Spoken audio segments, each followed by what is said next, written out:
Before I start this video, I would just like to say that you do not have to believe anything that I'm saying. I don't want to hear you argue with me about how I'm fucking crazy. I don't want you to tell me that I'm schizophrenic. I don't want you to tell me that I'm seeing shit or hearing things. I don't want you to tell me how full of shit I am. I don't care. Don't argue in the comments about it. If you don't believe it, that's fucking fine. You don't have to believe me, okay? If you don't believe me, great. Fantastic. If you don't believe in ghosts, why the fuck are you here? Why are you watching a story time about a ghost experience if you don't believe in ghosts? So, if you're just here to talk shit, bye. You can click out now or continue to watch if you just want to get some entertainment from it. Hello, guys. I'm in my old filming spot again. I didn't feel like standing. What's up? I made a poll on Twitter asking you guys what you wanted to see next, and all of you basically said you wanted to hear about my scary ghost experience. And may I just say, I do not feel comfortable recording this while I'm alone. So if I die, you know what? We're gonna like wrap up in a blanket. Do you have your blanket? If you don't have your blanket, then I'm not gonna continue. I'll wait. So, without further ado, here is a story about a creepy fucking ghost in my room. Yay! So I was staying at my dad's house, and he lived in a town called Shepherdsville, which is really close to Louisville. So, this house that they lived in was maybe 100 or so years old.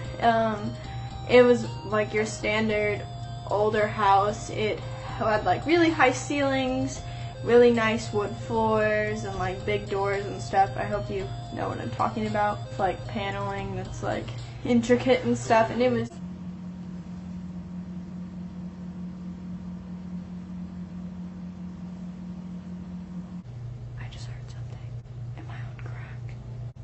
I'm scared now. I'm using my iPad as a viewfinder. Sorry if I'm looking this way.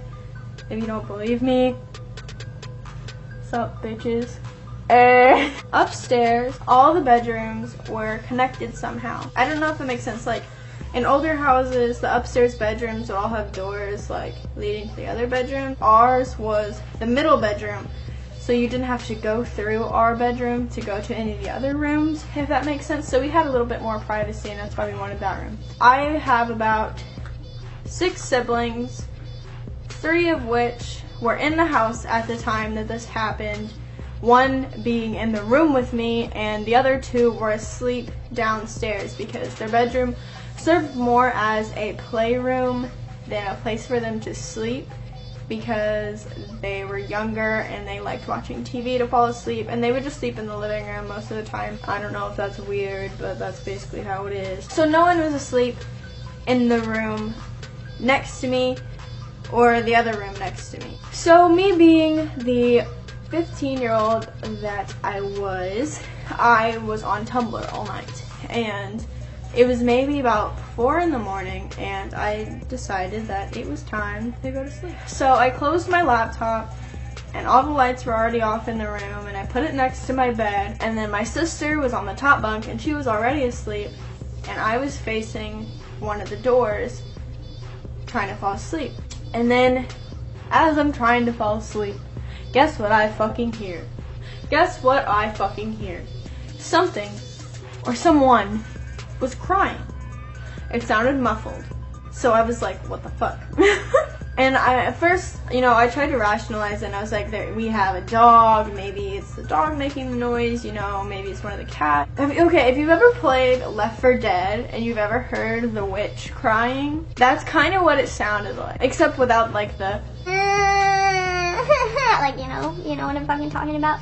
But like, it sounded like someone was breathy crying. So then I'm like, oh, fuck this shit. And I turn around and I face the wall and I'm like, I'm going to sleep, fuck this, no, I'm out. So then my sister miraculously wakes up and is like, I'm gonna go get some water.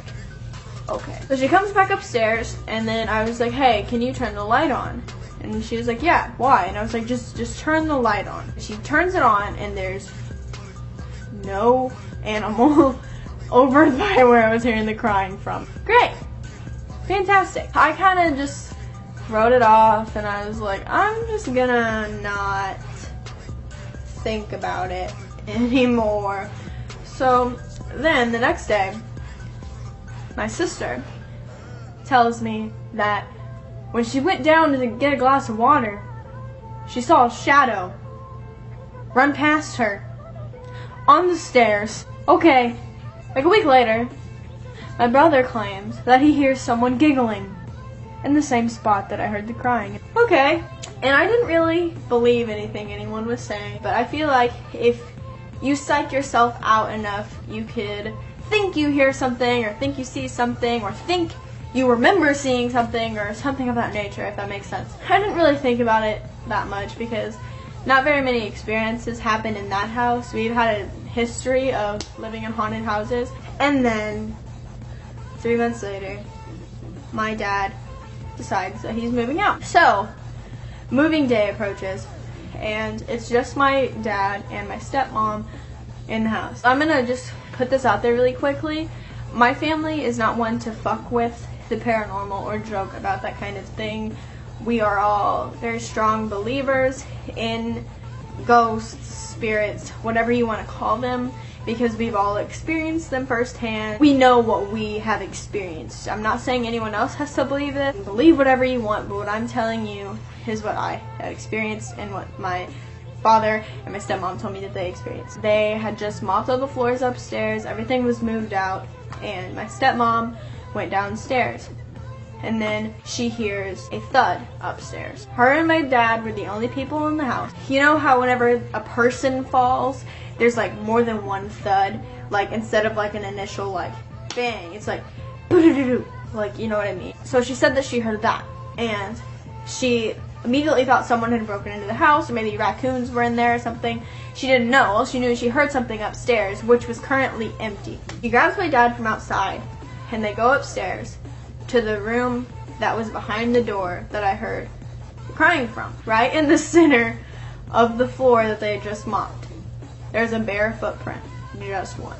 And my stepmom compared it to hers. It was too big to be hers. And my dad compared it to his, and it was too small to be his. And I know that seems kind of far-fetched, and maybe there's some sort of explanation for it, but I just thought it was really fucking creepy that it just so happened to be the same room that I heard crying from.